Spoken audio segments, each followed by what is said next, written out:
Vic Miller stood at the entrance of the WT school parents' presentation, feeling every gaze on her. Her simple dress and homemade pie seemed tiny compared to the expensive clothes and lavish tables of the other mothers. Her 8-year-old son, Thomas, tried to hide his embarrassment as whispers and cruel laughter filled the room. At the center of it all, Kate Hayes and the other influential moms looked at her with disdain, making comments that burned deeper than fire. Vic felt the weight of humiliation, but something inside her began to awaken. Could she face this world of privilege and injustice? Would Thomas survive the cruel stares of his classmates? Before finding out what happens to this mother and her son, take a moment to follow the channel and dive into this emotional story of courage, dignity, and transformation. Vic Miller's hands were rough from years of scrubbing floors, polishing silver, and carrying laundry baskets that seemed heavier with each passing day. At just 29, she carried the weight of 2 lifetimes on her shoulders.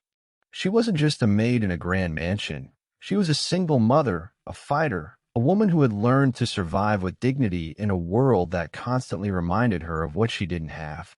Every morning before dawn, Vic tied her brown hair into a bun, kissed her son's forehead, and whispered the same words. "Thomas, one day all of this will change. I promise." Her son, just 8 years old, would smile sleepily and hold her hand for a second longer before letting her go. He didn't understand the depth of her struggles, but he felt the strength in her voice. The mansion she worked in belonged to Mr. Walter Turner, a name that echoed across the city with both respect and fear.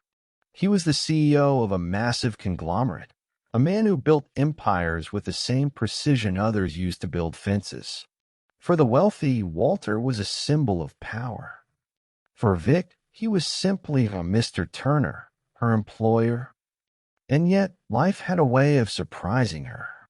Though Walter was feared by competitors and admired by politicians, he had always noticed Vic's dedication. She never complained, never asked for more than she was given. She worked silently, but with a quiet pride that even he, a man hardened by decades of business, couldn't ignore. One late afternoon, while Vic was dusting the shelves in the library, Walter cleared his throat. His voice, usually sharp, carried an unusual softness. "Vic," he said, "I've been thinking about your boy." Her heart skipped a beat. Employers didn't usually concern themselves with their maids' children. She turned quickly, eyes wide. "Thomas? Did something happen?" "No," Walter reassured her, leaning back in his leather chair. "On the contrary, I've seen him here, waiting for you sometimes. Smart eyes. Curious. He reminds me of someone who doesn't accept life the way it's handed to him." Vic lowered her gaze, trying to hide the pride she felt. He does love books, sir. He wants to be an engineer someday. Always taking things apart at home." Walter nodded slowly. Then, with a sigh, he dropped the words that would change everything. "I want him to study at WT school. Full scholarship. No expenses for you.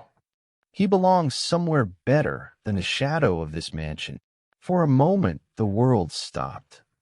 Vic's hands trembled, clutching the feather duster like it was the only thing keeping her standing. "Mr. Turner, I can't accept that. The school is the best in the city," Walter finished. "And your boy deserves it. Don't argue with me, Vic. Consider it a reward for your loyalty." Tears welled in her eyes. She wanted to hug him, but the rules of distance were too strong. So instead, she placed a hand over her chest and whispered, "Thank you. You don't know what this means." Walter gave a rare smile. "Maybe I do." That night, Vic walked home with Thomas skipping beside her. She couldn't hide the news. "Mom, why are you smiling like that?" Thomas asked, tilting his head with curiosity.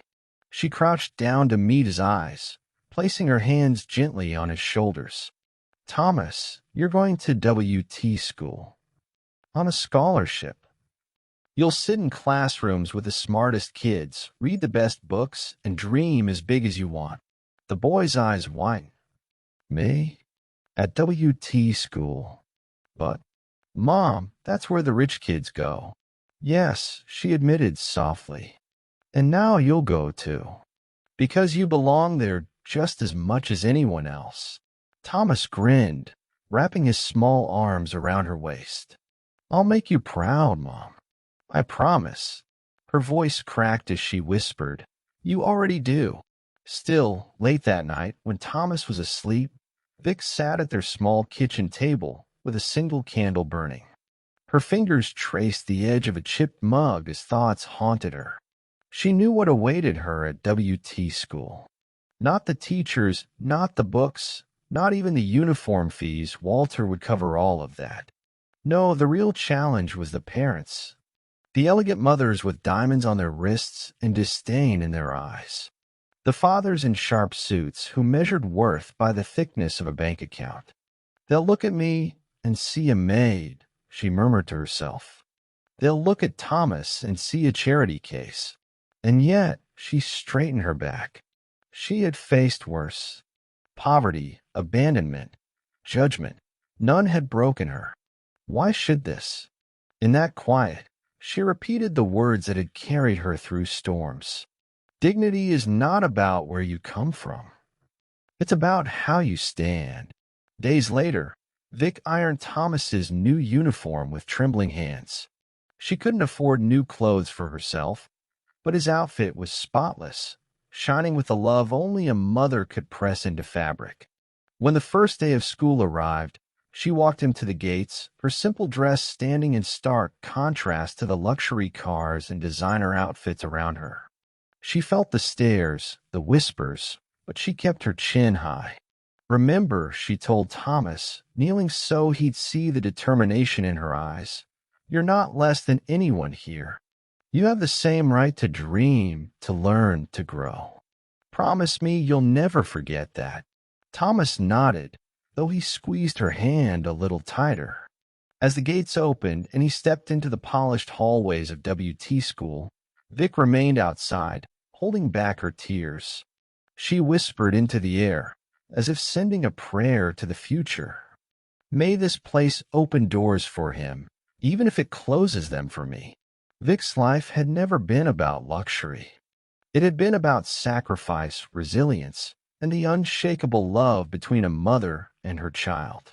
She knew the path ahead would not be easy. There would be cruelty, there would be exclusion, and there would be pain. But in her heart, she carried an unyielding truth. What defines us is not what the world gives us, but what we choose to rise above.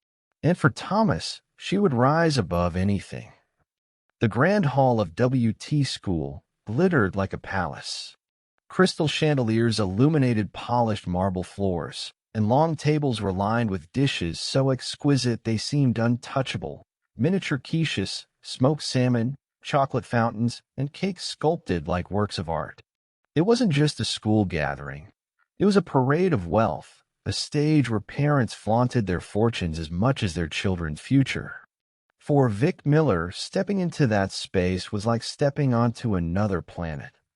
She had spent the morning carefully ironing her simple blue dress. It wasn't new, and it certainly wasn't elegant, but it was clean and pressed, and she wore it with quiet dignity. In her hand, she carried a homemade apple pie, still warm from the oven. It was all she could afford, but it was filled with the love and effort she poured into everything for her son. Thomas walked beside her, tugging nervously at his school blazer. Mom, are you sure we should be here? Everyone looks different. She knelt down, smoothing his hair. Thomas, we belong wherever we stand with honesty and heart. Don't forget that. This school is yours now, and you have every right to be proud. He nodded, but his eyes darted toward the golden dresses, polished shoes, and trays of sparkling drinks served by waiters in gloves. As soon as they entered the hall, the whispers began. Heads turned. Some parents smiled politely, but others didn't bother hiding their disdain. A woman in a red designer gown leaned toward her friend and muttered loudly enough for Vic to hear. She must be the scholarship case. Look at that dress. Laughter followed, low and sharp. And then came her. Kate Hayes, tall, impeccably styled, the kind of woman who moved as though the ground itself was honored to touch her heels. She was one of the most influential mothers at WT School, known for her power in the Parents Association and her ruthless judgment of anyone who dared threaten her image of perfection. She spotted Vic from across the room, her lips curling into a smirk. Well, well, Kate said, her voice carrying like a dagger wrapped in silk. The famous maid of Mr. Turner. How charming. Vic felt her cheeks burn but kept her chin lifted. I'm just here for my son. Kate's eyes flicked toward the apple pie in Vic's hands, then back to the table overflowing with expensive delicacies. And what's this? A homemade pie. She let out a short, mocking laugh. How quaint. I suppose everyone has to bring what they can. Her words dripped with poison, but she said them with such ease that a few other parents chuckled along. The sound cut through Vic's heart like glass. Thomas heard it, too. He looked down, his little hands clenching into fists at his sides. For the first time, shame, not of himself, but of how his mother was treated, darkened his innocent eyes. Vic noticed, and that hurt more than any insult. She set the pie down gently on the edge of the long table, its golden crust standing awkwardly among the imported desserts. Straightening, she met Kate's gaze with quiet strength. This pie, she said softly, is made with the same love I raise my son with. It may not look like much to you, but to us it means everything. For a moment, silence fell. Some parents shifted uncomfortably, but Kate only raised an eyebrow and turned away, already laughing with another group. The night carried on, filled with introductions and polite conversations that barely disguised the hierarchy of wealth. Thomas tried to smile and mingle with other children, but every so often he glanced at his mother, worried. He saw the stares, the whispers, and each one cut him deeper.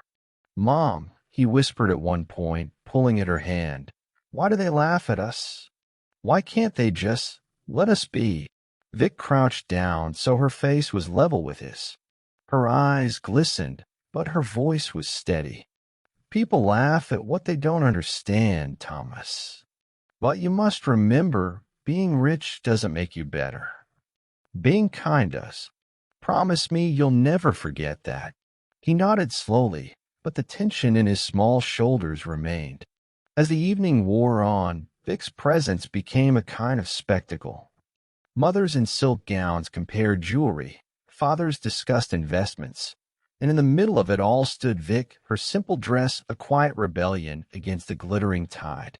Some teachers gave her respectful nods, but the parents' whispers grew sharper. She doesn't belong here. This is a school, not a charity. Her son will never fit in. Every word reached her ears, but she refused to bow. Still, she couldn't stop the ache in her chest when she looked at Thomas, who avoided eye contact with the other children. He played with the edge of his sleeve, wishing he could disappear. By the end of the night, Vic stood near the exit, holding Thomas's hand tightly. She was exhausted, not from the work she usually did, but from the cruelty of being judged for simply existing. As they stepped outside into the cool night air, Thomas whispered, Mom, I don't like it here. Everyone looks at us like we're different. She stopped, kneeling in front of him, and placed her hands gently on his face. Listen to me, Thomas. Different doesn't mean less. It means unique. It means special. And you, she pressed her forehead against his, you were born to shine in places they can't even imagine. Tears stung her eyes, but she smiled for him. One day you'll see. What they laugh at now will be the very thing that sets us apart. Thomas hugged her tightly. As long as I have you, Mom, I don't care what they say. Her voice broke as she whispered back, and as long as I have you, I can face anything.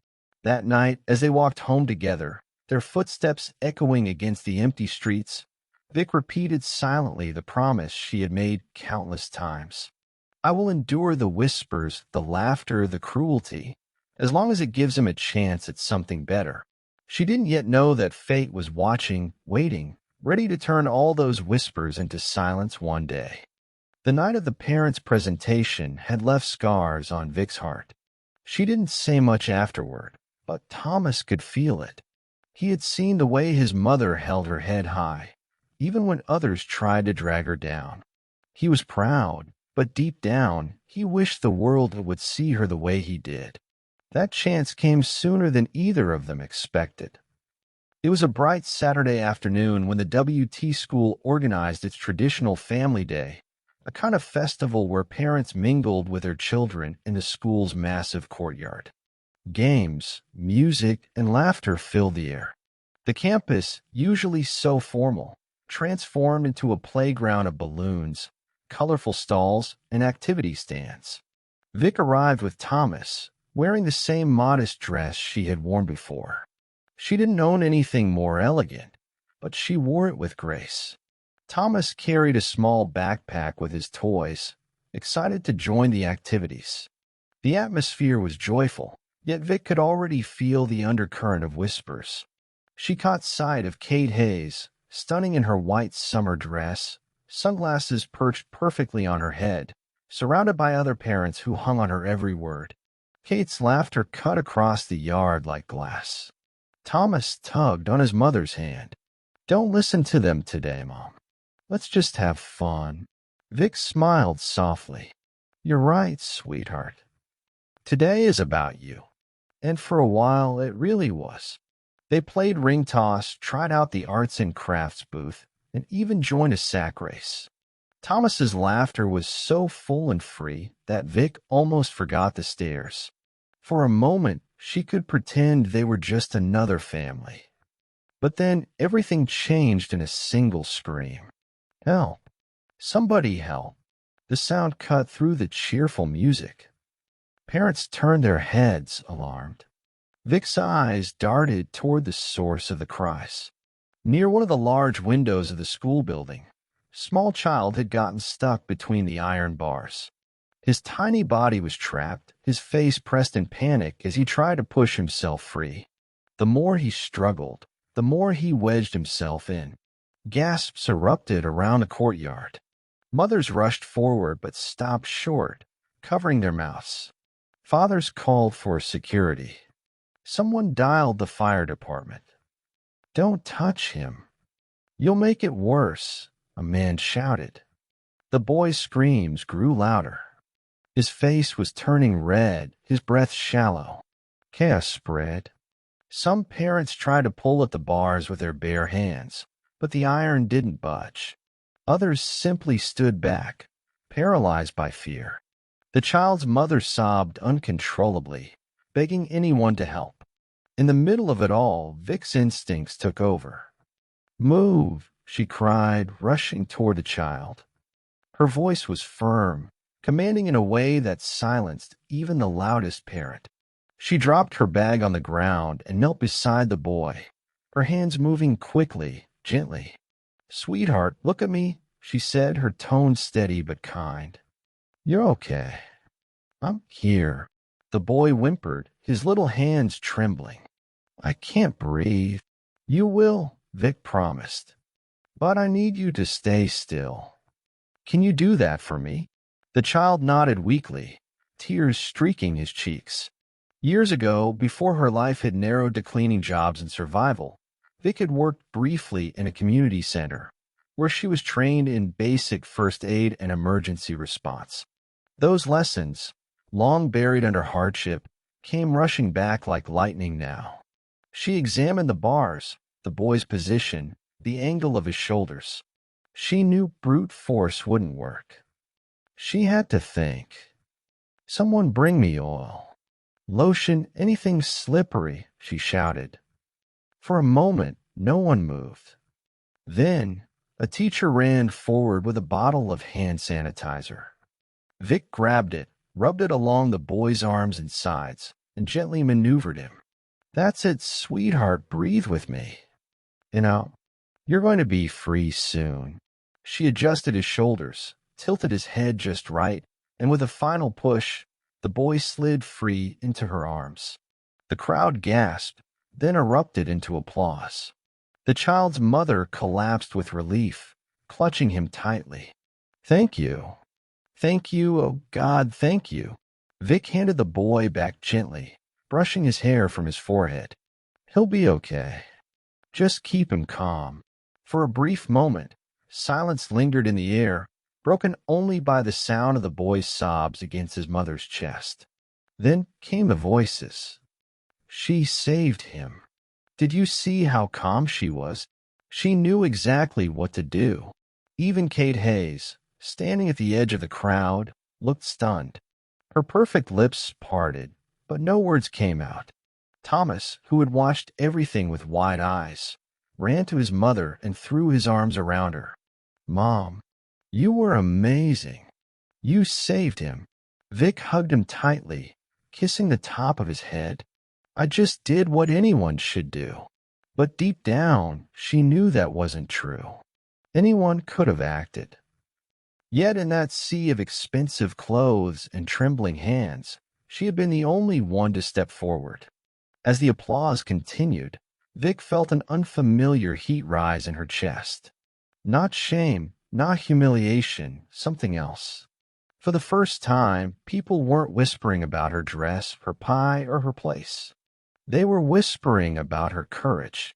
And yet, she also saw the way their eyes shifted after the clapping faded. Respect flickered briefly, but then came the distance again, the subtle reminders that she was still different. She had saved a child, yes, but to many, she was still just a maid. That night, as she tucked Thomas into bed, he looked up at her with shining eyes. Mom, today everyone saw what I see every day.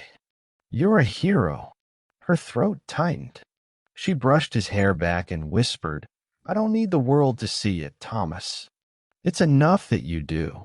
But when she lay awake later, staring at the ceiling of their small apartment, she couldn't help but wonder, how long could she keep fighting a world determined to push them aside? Little did she know, the fight was only beginning. The first few weeks at WT school were supposed to be exciting. Thomas walked through the halls with the wide-eyed curiosity of an 8-year-old ready to explore a new world. He carried his books neatly, raised his hand in class, and even tried to make friends with other children. But excitement soon gave way to something heavier, the cruel weight of exclusion. It started with whispers. She's the maid's boy, a girl would mutter as Thomas passed. Scholarship kid, another sneered, nudging her friend. At first, Thomas tried to ignore it. He had his mother's courage after all. But whispers grew into snickers, and snickers turned into open taunts. One morning, during recess, a group of boys cornered him near the playground. Hey, poor boy, the leader said, arms crossed. Did your mom make you walk here in that cheap coat? Thomas's cheeks burned. No, just leave me alone, he stammered. The boy shoved him lightly. Thomas stumbled, his lunchbox sliding across the gravel. The others laughed. Thomas wanted to fight back, to scream, to prove that he was just as good as them. But he remembered his mother's words, kindness and dignity are stronger than cruelty. So he picked up his lunch, swallowed his tears, and walked away. When he got home that day, Vic noticed immediately. He was quiet at the table, poking at his food. Thomas, what's wrong? She asked gently. He shook his head, hiding the sting in his eyes. Nothing, Mom. Just school stuff. Vic reached across and held his hand. Thomas, you can tell me anything. Nothing is too small, too silly, or too embarrassing. After a long pause, Thomas whispered, They laugh at me. Because of you. Because of what you do, and how we live. Vic felt her stomach tighten. She had feared this day, but hearing it aloud cut deeper than any insult. Thomas, she said softly, placing her other hand on his shoulder. Look me. I know it hurts. I know it's unfair. But you have to remember something. Their words don't define us. How we respond does. Promise me you'll never let their cruelty make you feel small. I'm trying, he murmured. I know you are, she said, squeezing his hands. And I will never let anyone hurt you without a fight. I promise you that. The next day, Vic went to the school herself. The director, a man who had always treated her politely but with a clear social distance, listened with a bored expression as she explained the bullying. Director Harris, she said firmly, Thomas is being targeted. He's suffering because of the way other parents' children see him. I need action. Director Harris adjusted his glasses and yawned. Vic, children are like this sometimes. They test boundaries. He'll be fine. Her heart sank, but she refused to give up. No, this isn't normal teasing. This is emotional harm. I'm asking you to intervene. He shrugged. I'll look into it. Vic left with a heavy heart, but she refused to let despair take over. She knew she had to take matters into her own hands. That afternoon, she found herself at the home of Kate Hayes, the same mother who had mocked her at the parents' presentation. Kate's pristine mansion seemed to grow larger in Vic's eyes, a palace built on privilege and arrogance. Vic rang the doorbell. Kate answered, arms folded, a look of mild annoyance on her face. Yes? Can I help you? Vic stood tall, though her heart pounded. Kate Hayes, I need to speak to you about your son and your influence over the others at WT school. Kate laughed lightly, the sound full of condescension. Oh, how charming. The maid comes to lecture me. Please, do go on. Vic took a deep breath, holding the fire behind her words in check. Your child and others are bullying Thomas. He is only 8, and your actions or inactions are harming him emotionally. I won't allow it to continue. Kate's smile twisted. Harm him? He's fine. He'll survive. And you don't belong here. None of us do. Vic's eyes stung with tears, but she refused to let them fall. She squared her shoulders and whispered, I may be a maid in your eyes, but I am a mother. And I will fight for my son every single day, no matter what you think. The silence that followed was tense. Kate's lips curled into a mocking smirk, yet even she seemed momentarily unsure. Other parents lingered nearby, sensing the confrontation but unwilling to intervene. Vic turned and left, holding back her tears until she reached the car. She sat for a moment, breathing deeply, feeling the weight of both defeat and resolve. She had been humiliated again, but she had spoken her truth. When she arrived home, Thomas ran to her, noticing the red marks under her eyes and the trembling of her hands. Mom, did it help? He asked. She knelt down, pulling him close. Not today, sweetheart. Not yet, but we will make it right. I promise you, Thomas. I will never give up on you. And one day, people will see what I see, your strength, your courage, and the heart that makes you who you are. Thomas looked up at her, eyes filled with admiration. I believe you, Mom. Always. Vic kissed his forehead and whispered to herself, no matter how hard they push, we will rise. That night, she stood by the window, watching the city lights twinkle. She thought of Walter Turner and the gift he had given Thomas, the chance for a better life, and of all the parents who still refused to see beyond status and money. Her reflection in the glass stared back at her. She saw fatigue, but also fire. Pain, but also unshakable resolve. She whispered the words that had carried her through every challenge.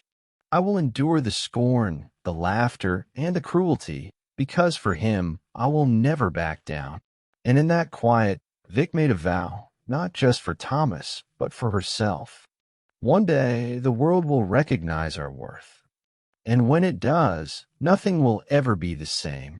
The city had always whispered about Walter Turner, the tycoon whose empire touched every corner of commerce, whose name alone could make competitors tremble. And then, one quiet morning, the whispers became headlines. Walter Turner had passed away. Vic Miller read the news at the modest kitchen table of her apartment. Thomas curled up beside her. Her hands gripped the edge of the table, knuckles white. A part of her mourned, not just for the man who had given her son a chance, but for the strange, fleeting connection they had shared. "Mom, what happens now?" Thomas asked softly. Vic hugged him close. "Now we wait and see. Walter Turner may be gone, but what he started, that stays with us." She didn't know then that what was about to happen would shake the entire city and change their lives forever. The day of the reading of Walter Turner's will was like nothing the city had seen before. The WT School auditorium was packed with lawyers, family acquaintances, rival business executives, and curious citizens eager for a glimpse of the man who had controlled fortunes beyond imagination. Vic arrived with Thomas, her dress modest but neat, carrying herself with quiet dignity. She didn't expect to be noticed. After all, she was a maid, invisible to most of the elite. Yet, the moment the first attorney began to speak, a hush fell over the room. Every eye turned to the screen projecting Walter Turner's words. Walter Turner, the attorney began, left a will reflecting his personal convictions and appreciation for loyalty, dedication, and integrity. Contrary to speculation, he did not leave his fortune to political allies, corporations, or distant relatives. Instead, he left his empire to those who showed unwavering commitment to those around them. Vic's heart pounded in her chest. She gripped Thomas's hand, unsure if she dared hope. The attorney continued, scrolling through a list of names. High-ranking executives gasped, muttering to one another. Politicians shifted uncomfortably in their seats. Then came the moment that made the auditorium fall silent. Among the beneficiaries is Miss Vic Miller, recipient of WT School. For a heartbeat, time froze. Vic felt her knees weaken. She looked down at Thomas, whose eyes were wide with astonishment. "The school is ours," he whispered, barely audible. "Yes, sweetheart," Vic replied, her voice trembling. "It's ours." Murmurs of disbelief filled the room. Parents who had sneered at her, who had dismissed her as a maid unworthy of the same air as their children, now stared in shock. Some tried to mask their panic with polite applause. Others whispered, unable to comprehend how the world had shifted beneath their feet. Kate Hayes, perched at the back with her usual air of superiority, froze. Her lips parted in a mixture of anger and disbelief. She had mocked Vic at the parents' presentation, laughed at the homemade pie, and scorned her place in the school's world. Now the tables had turned. Thomas squeezed Vic's hand tightly, almost afraid she would disappear if he let go. "Mom, did we really?" "Yes," she whispered. "We really did. And now it's time to make a difference." That afternoon, Vic walked the halls of WT School for the first time as its rightful owner. The polished floors, the bright classrooms, the portraits of former principals, all felt different now. She had once entered these spaces as an outsider, a guest in a world that didn't welcome her. Now she was in charge. Her mind raced with plans, how to change the school, how to ensure no child ever felt the way Thomas had felt. She imagined classrooms filled with kindness, hallways echoing with laughter instead of whispers, playgrounds where children from every background could play together without fear or judgment. And she knew that achieving this vision would require courage, not just from her, but from everyone who had ever underestimated her. Word of Vic's inheritance spread quickly. The same parents who had scorned her now approached with tentative smiles, as if wealth could erase their earlier cruelty. But Vic had changed. She was no longer the timid maid who worried about whispers or laughter. She was a leader, empowered by truth and justice. In a meeting with the school board, she stood tall. WT School is no longer just a place for the privileged, she declared. It is a place for every child, regardless of their background. Empathy, respect, and inclusion will be our foundation. Some board members blinked, stunned by her confidence. Kate Hayes was present, trying to hide her shock, but failing miserably. Vic continued, her voice steady and unwavering. We will no longer tolerate bullying or exclusion. Every child deserves the chance to shine, just like my son, and just like yours. The room fell silent. Even Kate had no words to respond.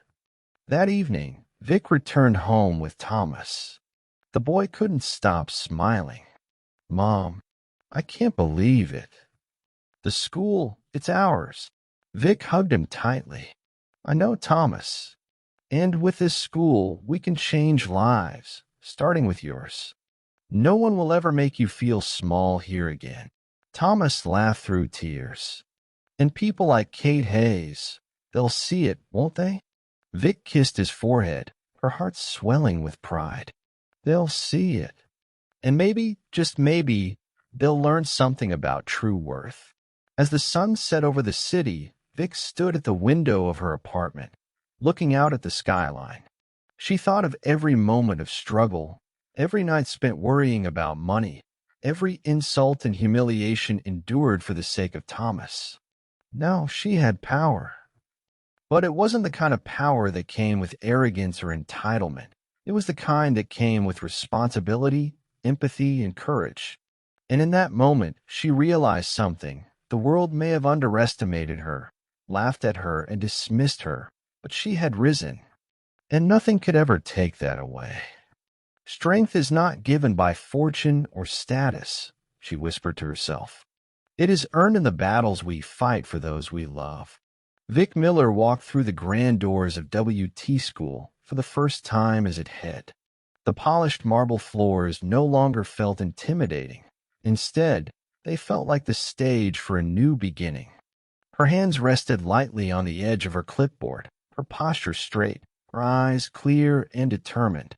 Thomas followed closely, his small hand gripping hers tightly. For him, this school had once been a place of whispers and cruelty. Now it was theirs, a space of possibility filled with hope. The faculty meeting began promptly.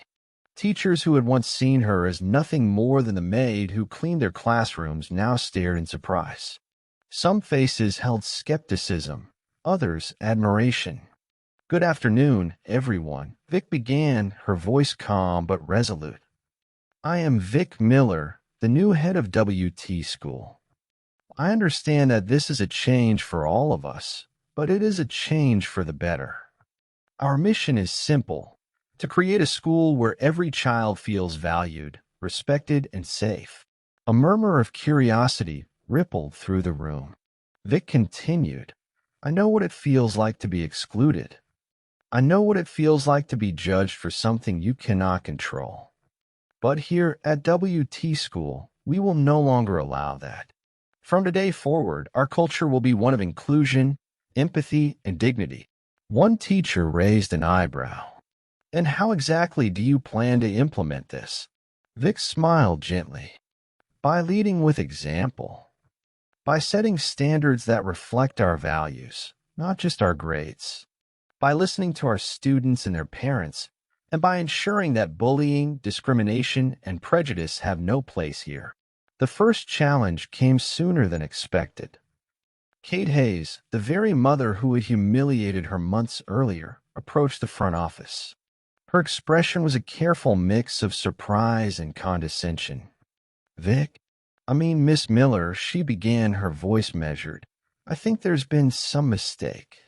Perhaps the board overlooked something. WT School it's not a place for, will you? Vic looked her squarely in the eye.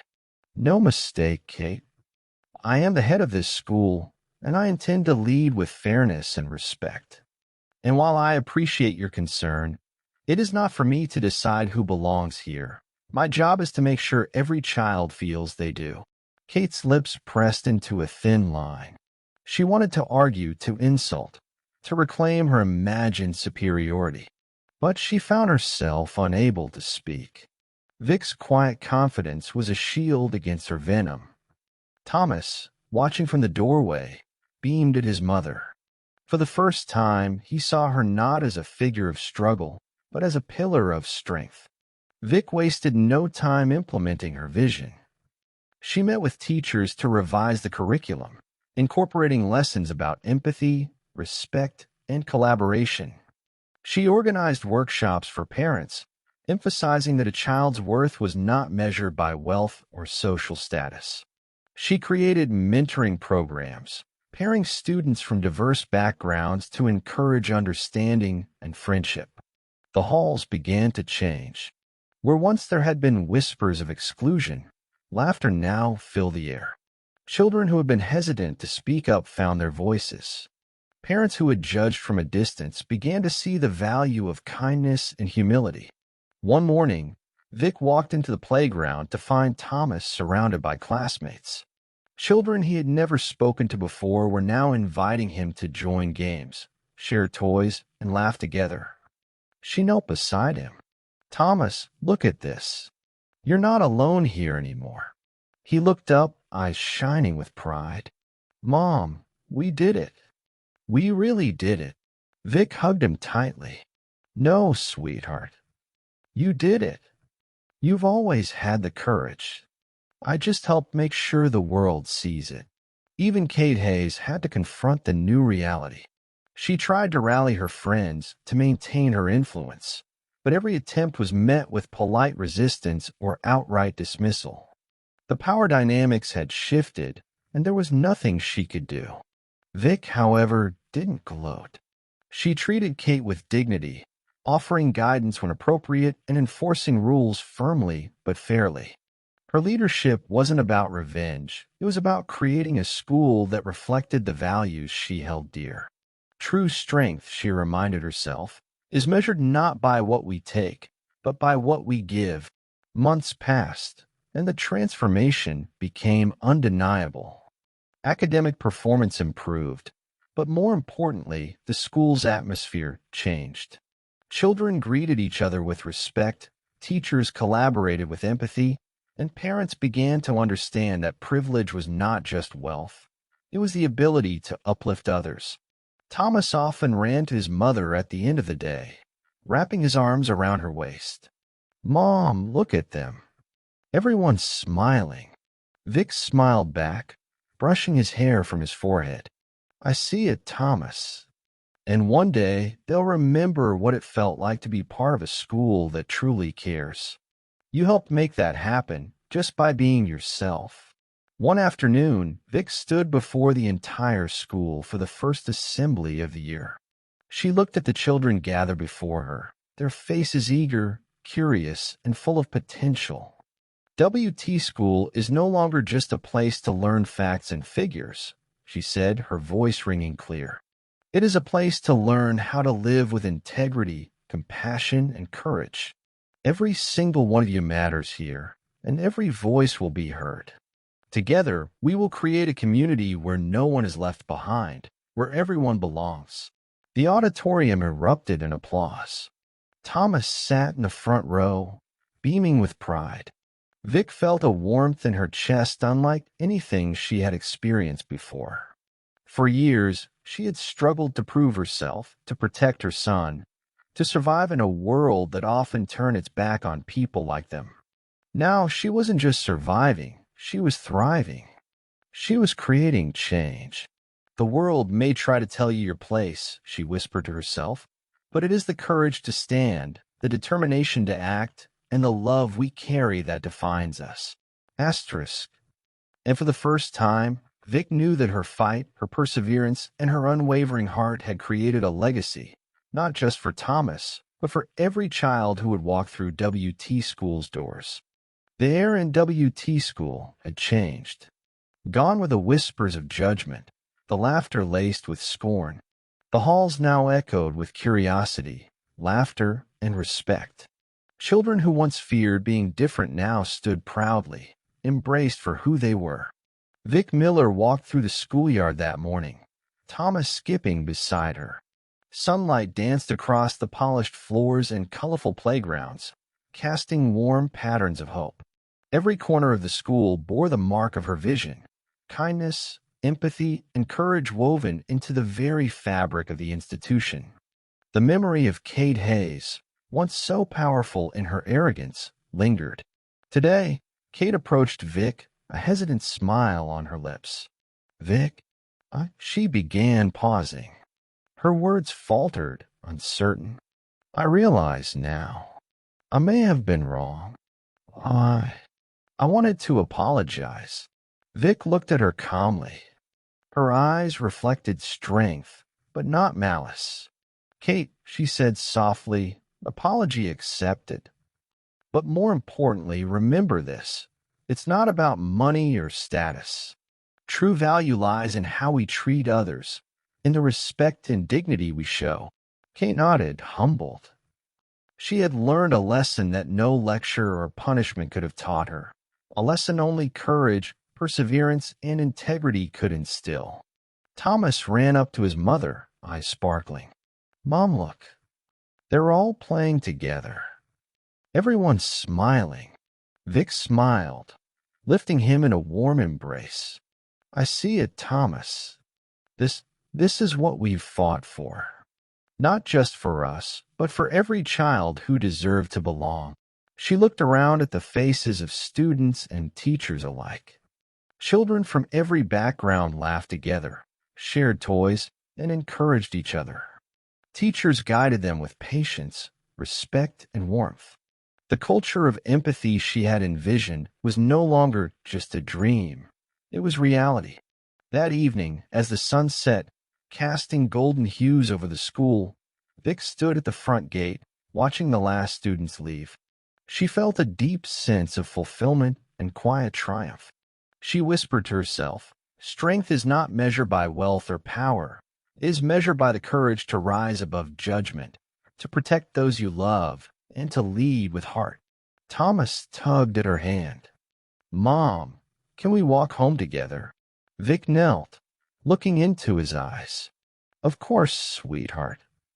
Together, always. They walked through the courtyard, side by side, the playground empty behind them. For the first time, Thomas walked without shame, and Vic walked without fear. They were no longer defined by their past. They were shaping their future. News of the school's transformation spread throughout the city. WT School became a model of inclusivity, a beacon of hope where every child had the chance to thrive. Parents, once skeptical and dismissive, now spoke of the school with respect and admiration.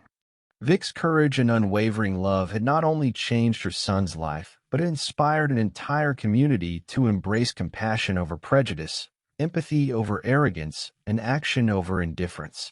Before leaving for the day, Vic and Thomas stood at the playground one last time. She hugged him close and whispered, "Remember this, Thomas. No matter the obstacles, no matter the doubts, no matter what others say, you have the power to create change." And we did it together. Thomas smiled, eyes glistening with pride. "I know, Mom. I'll never forget it." And as they walked home, hand in hand, the city seemed a little brighter, the world a little kinder, because of the heart of one brave woman who refused to give up. No amount of wealth or status can define your worth. True value is shown in courage, dignity, and the love you give. Vic and Thomas had turned their struggles into triumph, and in doing so, had left a legacy of hope for everyone who would follow. If this story inspired you, don't forget to follow our channel for more emotional, uplifting stories about courage, perseverance, and transformation. Every tale reminds us that strength can come from the most unexpected places, and anyone, no matter how vulnerable, can change the world.